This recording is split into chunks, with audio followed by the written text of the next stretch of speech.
All right, despite the endless media chatter about FBI raids and porn star payments, there are actually far more important stories that are simply being ignored by the mainstream media. And by the way, they're the ones that most affect the American people. So in spite of all the sideshow drama, I have to tell you tonight, President Trump is getting real results by largely following his instincts.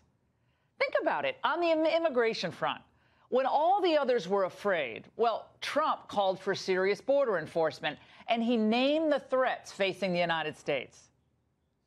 We will end the sanctuary cities that have resulted in so many needless deaths. It is the policy of this administration to dismantle, decimate, and eradicate MS-13. I told Mexico very strongly, you're going to have to do something about these caravans that are coming up.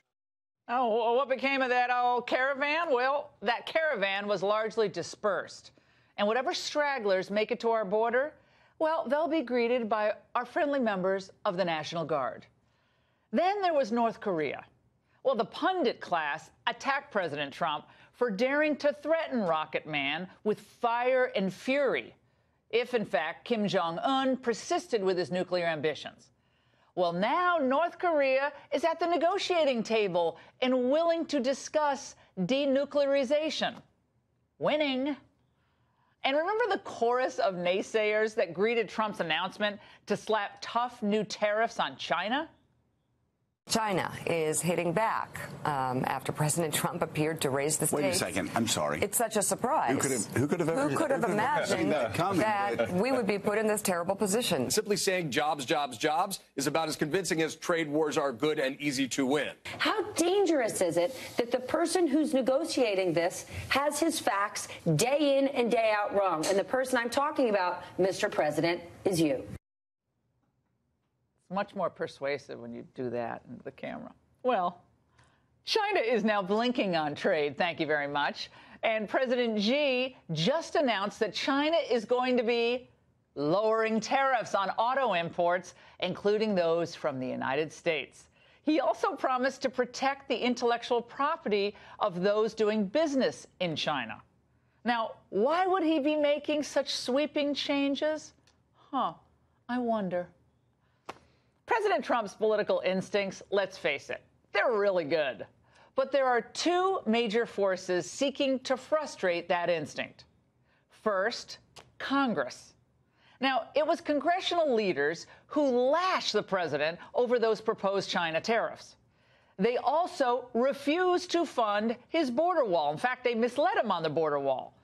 They're the same people who railroaded the president into that $1.3 trillion fiasco of omnibus spending bill. Remember, that last day, his instinct was to veto the bill. But under pressure from congressional leaders, the generals, and the military-industrial complex, well, he signed it. They sold this bill of goods to the president with the promise that it was going to bolster the military, which it does, and protect the country. But now, the president has buyer's remorse. I say to Congress, I will never sign another bill like this again. To prevent the omnibus situation from ever happening again, I'm calling on Congress to give me a line item veto for all government spending bills. Well, I have a question here. How does mounting debt and rising deficits make us stronger? How does that make America great again? It doesn't.